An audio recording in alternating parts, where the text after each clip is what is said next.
Gálatas capítulo 1, a partir do verso 6.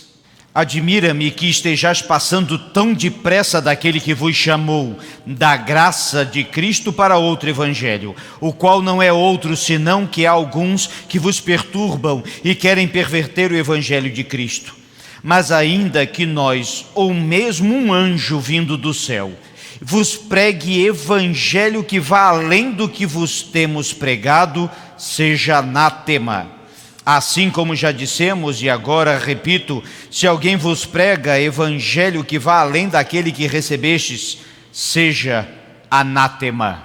Avançando na carta, capítulo 2, verso 20, que diz: logo, já não sou eu quem vive, mas Cristo vive em mim. E esse viver que agora tenho na carne, vivo pela fé no Filho de Deus, que me amou e a si mesmo se entregou por mim. Avançando na carta, capítulo 3, verso 28. Dessarte, não pode haver judeu nem grego, nem escravo nem liberto, nem homem nem mulher, porque todos vós sois um em Cristo Jesus. E se sois de Cristo, também sois descendentes de Abraão e herdeiros segundo a promessa. E por fim, no capítulo 6, verso 17. Quanto ao mais, ninguém me moleste, porque eu trago no corpo as marcas de Jesus. Oremos. Ó Pai, continua a falar ao nosso coração agora, através da Tua palavra, em nome de Jesus. Toda a carta de Gálatas fala, e fala a nós hoje. Esta era a carta preferida de Lutero. Ela foi o fundamento de boa parte da teologia da Reforma.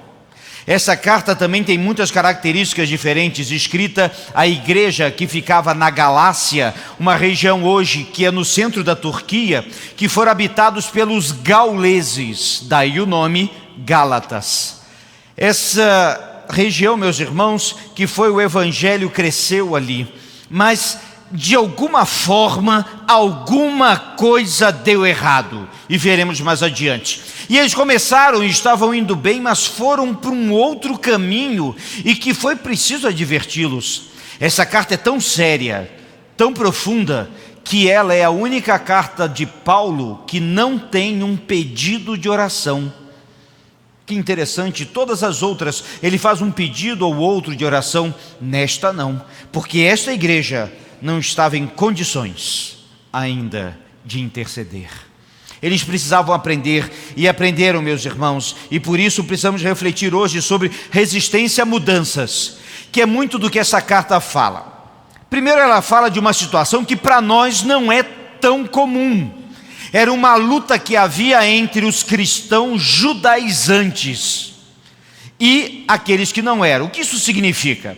Para simplificar, quando Paulo pregou o evangelho da salvação, veio alguns de Jerusalém, que eram provavelmente da turma dos fariseus, e começaram a dizer que para ser cristão tinha que ser judeu, e para ser cristão precisava ser circuncidado, ou ainda seguir todos os preceitos da lei de Moisés.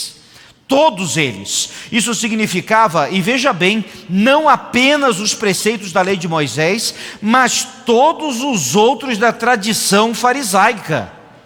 Era muito difícil aquele tipo de coisa. E é interessante que não foi isso que Jesus Cristo ensinou. Mas essa igreja vivia essa luta. Há três pessoas muito palpáveis nessa carta. Primeiro é Paulo, o próprio pregador, apóstolo dos gentios, que antes era fariseu, então ele conhecia o que era a lei de Moisés.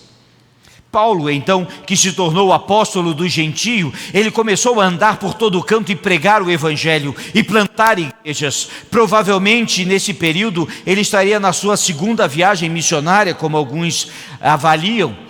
E ele então pregou o evangelho nessa região, meus irmãos, e muitas igrejas foram organizadas, vidas foram transformadas. É interessante como Paulo tinha um carinho especial por essa igreja. Outro público muito fácil de achar nessa carta são os próprios Gálatas, que eram gentios ou judeus convertidos. Eles eram amados por Paulo porque ele havia pregado o evangelho, ele havia conhecido eles. É como um novo convertido que a gente trabalha com ele muito tempo e levamos para o batismo. Que grande alegria, que vínculo que tem, que vida que eles tinham. Mas os gauleses daquele tempo e aqueles gálatas eram conhecidos também por serem muito volúveis. Era muito comum. E agora eles estavam mudando. E há um terceiro grupo, falsos mestres. Judeus convertidos que entendiam o cristianismo dessa forma. Eles não enxergavam um palmo além do seu rosto. Eles não entenderam o que era graça, o que era amor, o que era compaixão, o que era cumprimento da lei. Eles não entenderam quando Jesus Cristo disse no Sermão do Monte: eu, porém, vos digo, ou ainda, estão cumpridas todas as coisas. Eles não entenderam nada disso. Eles gostavam de coisas complicadas. Eles gostavam de coisas extremamente complicadas. E quanto mais difícil para ser crente, para eles parecia ser melhor. Que pena, que pena. Mas eles chegaram nessa igreja e influenciaram muito. Mas o que isso tem a ver com resistência à mudança? A carta nos ensina. Primeiro, em Gálatas tem um episódio muito importante para entendermos. O caso de Pedro. Pedro, eu estou falando do grande Pedro. Pedro estava em determinado lugar com um gentio. O gentio é não judeu. E ele começava a participar de tudo que estava. E meus irmãos, naquele tempo o judeu não comia determinados tipos de carne. Imagina que eles não comiam porco. Então eles não tinham acesso à feijoada, o que é quase pecado. Na realidade havia várias restrições inclusive. Mas Pedro, quando estava com os gentios, comia de tudo. Mas quando estava com os judeus, parece que ele ficava mais reto e então começava a comer apenas o que era ali regulamentado. Paulo vai precisar chamar a atenção de Pedro. Pedro é considerado, junto com outros, colunas da igreja. Mas veja bem que aqui ele é preciso ser chamado a atenção porque eles estavam meio deturpados. Muito cuidado, irmãos, que temperamentos, ideias e outras coisas devem ser moldados pelo evangelho e não o contrário. O temperamento de Pedro precisava passar por essa transformação. A segunda parte interessante dessa carta de Gálatas é que, como os judeus vieram trazendo todo aquele ensinamento, Paulo vai pegar do Antigo Testamento e começar a mostrar que tudo o que Jesus Cristo mostrou, e tudo que ele viveu, e tudo o que aconteceu, era previsto nas Escrituras. Vai citar Abraão, vai citar o caso de Agar e Sara, vai citar textos de Deuteronômio, e vai citar diversos outros textos para mostrar que a palavra de Deus sempre aponta para Jesus Cristo, o nosso Senhor e o nosso Salvador. Paulo sabia fazer isso muito bem. Outra coisa que a carta nos mostra é essa tentativa de voltar atrás.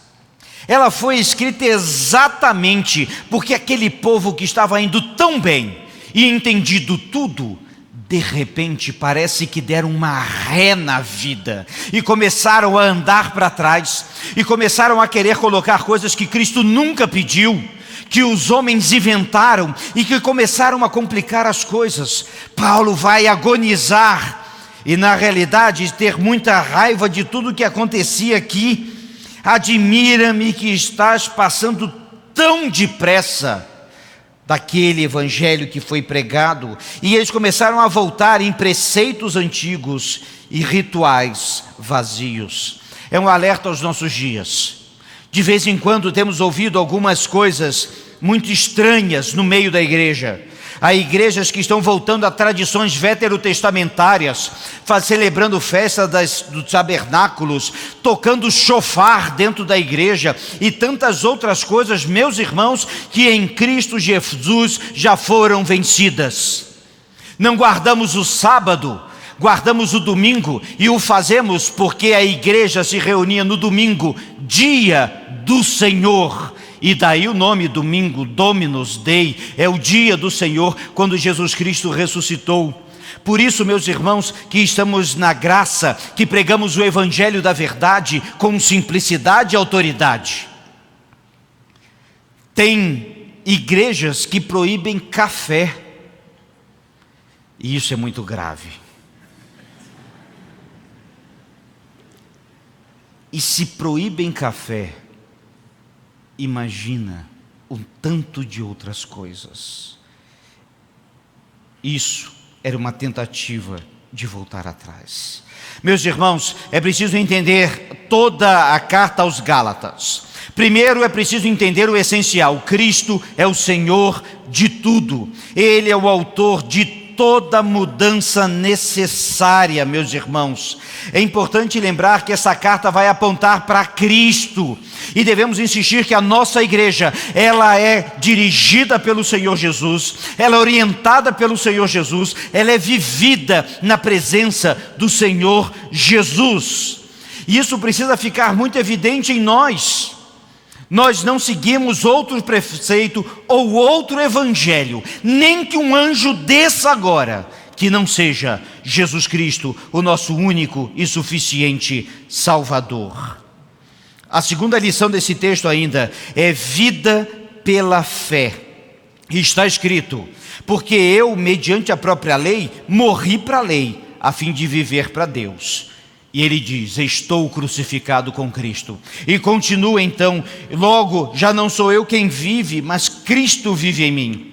E esse viver que agora tenho na carne, vivo pela fé no Filho de Deus, que me amou e a si mesmo se entregou por mim. Lutero, quando leu esse texto, ele entendeu que boa parte do que ele vivia era errado. Ele entendeu que boa parte do que a igreja estava fazendo naquele tempo era errado. E ele começou a compreender à luz dessa carta. E depois ele vai somar a carta aos Romanos e vai dizer e repetir que o justo viverá pela fé. A vida do crente é pela fé, não por preceitos e normas humanas. Terceiro é a importância das Escrituras em todo o tempo. Em quarto, que somos iguais e unidos diante de Deus. Pois está escrito: em Cristo não há judeu, nem grego, nem homem, nem mulher, nenhum, nem outro, somos um só em Cristo Jesus. Meus irmãos, que verdade é essa para a igreja hoje, cheia de facções e divisões e diferenças? A palavra de Deus é clara: somos iguais e unidos diante de Deus, pecadores, mas arrependidos, salvos por Jesus Cristo, regenerados e perdoados. Somos livres em Cristo. E essa liberdade, meus irmãos, é importante porque tem gente que gosta de ficar preso em um monte de coisas inúteis. Inútil é a palavra. Alguns parecem que tem que carregar uma sacola enorme com um peso de coisas, e para ser crente ele tem que sofrer muito. Não, se Cristo quiser que soframos, sofreremos. Mas, meus irmãos, para chegar ao céu, basta apenas um coração disposto a se entregar ao Senhor Jesus. E por fim, nessa carta nos ensina que o fruto do Espírito provoca a mudança necessária contra as obras da carne. Diante disso, quero deixar com os irmãos 5 lições para nós. Primeiro, o nosso foco, centro e vida sempre será Jesus Cristo. E eu quero lembrar que Jesus está ao alcance de todos. De todos. Jesus sempre está ao nosso alcance. Você pode ser o pior pecador, ou pode ser a pessoa mais intelectual. Cristo vai estar sempre ao seu alcance. Não esqueçamos disso. Segundo é que não se impressione e nem se iluda com legalismos religiosos. Esses geralmente são os piores. Não faça, não toques, não mexa. É interessante como Paulo vai precisar trabalhar isso muitas vezes, porque parece que é uma tendência muito humana para sermos muito religiosos. E sempre afirmamos que aqui anunciamos a Cristo, não religiões. Anunciamos transformação de vida, não ritos e rituais ou dogmas que estão completamente fora da nossa vida. Fuja disso. Olhe para trás. A mulher de Ló, que virou sal, deve ser inspiração para a nossa vida. Os Gálatas parece que eles deram uma olhada para trás e quiseram ficar lá. Mas ele nos trouxe então para ver a luz. Quarta lição: tem espaço para crescer e melhorar em todo o tempo e na nossa vida. E a quinta lição, e terminando esta carta, nós devemos carregar as marcas de Cristo, não de religiões, não de outras coisas. E o apóstolo, na carta que ele não pede oração, ele termina assim: que ninguém me importune, porque hoje eu trago as marcas de Cristo. Alguns creem que essas marcas eram chamadas estigmata, que eram as marcas das mãos e do lado e nos pés. Mas na realidade o apóstolo Paulo deixa bem claro aqui que essas marcas, meus irmãos, era Cristo nele. E era tão nítido que não era preciso palavras. Era tão visível que não era preciso mais nada. Era tão simples que nem precisava de discurso ou carta ou regulamento. Bastava olhar para aquele que antes foi perseguidor e ver um humilde pecador arrependido. Ou olhar para nós mesmos em nossas vidas e descobrir, meus irmãos, que o que vale como crente não é carregar um nome no peito, mas é carregar no coração todas as marcas do nosso Senhor. E eu posso dizer isso porque Jesus Cristo mudou a vida de Gálatas, mudou a vida de tantos aqui e continua a mudar em todo o tempo, porque Ele é o nosso Senhor e nós vivemos com Ele, por Ele e para Ele.